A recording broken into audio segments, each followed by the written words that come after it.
talking about. Fuck the Haneys. Fuck the Haneys.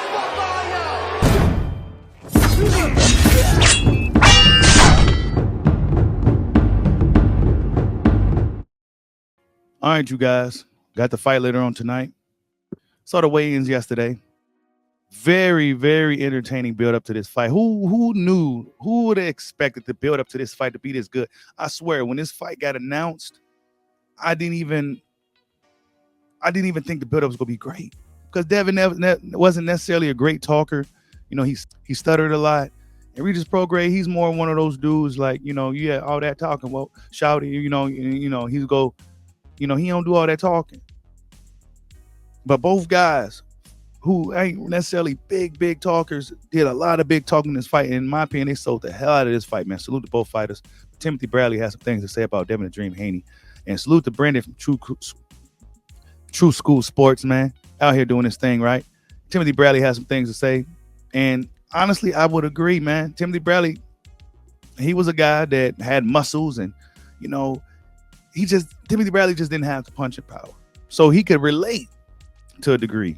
Overachiever in the sport, accomplished a lot of things. Only lost against Manny Pacquiao. Timothy Bradley did his thing in the sport of boxing with no power. But let's see what Timothy Bradley had to say.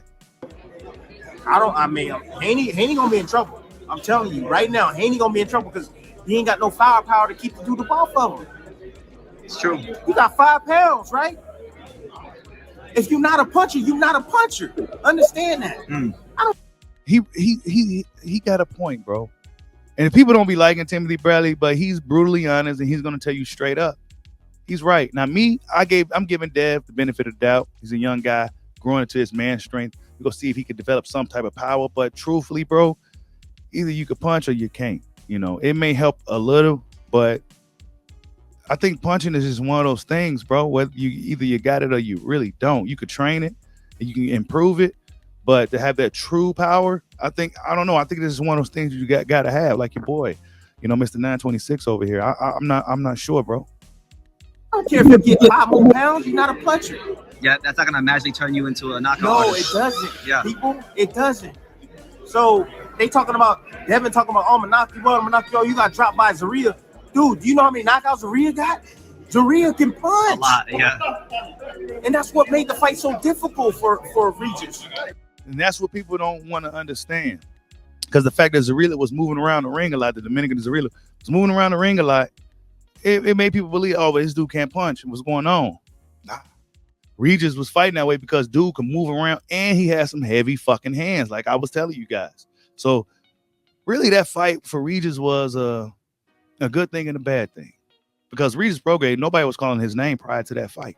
And you best believe if that fight didn't play out the way it did, of course, Regis still got the victory. But if it didn't play out the way it did, and if Regis just went in there and smoked dude like he do most of his opponents, then we wouldn't be seeing this Haney-Regis Prograis fight, bro. Trust and believe. Because he's chasing around a puncher. He run into that. You feel me? He can run into that shot, which he did. He ran into that shot. He got knocked on his ass, but he got up and he finished strong. But that was a difficult fight. Zaria wasn't standing there because he didn't want to get hit. That's true too. Zaria was moving around. Why? Because even though Regis is smaller, he packs a big punch, and he felt that punch in that fight. He wasn't trying to get hit with Regis either. Actually, both guys really wasn't trying to get hit by each other, but Zaria was more, he didn't care about how the fight looked, right? Zaria didn't care if it was a boring fight or anything, how it looked.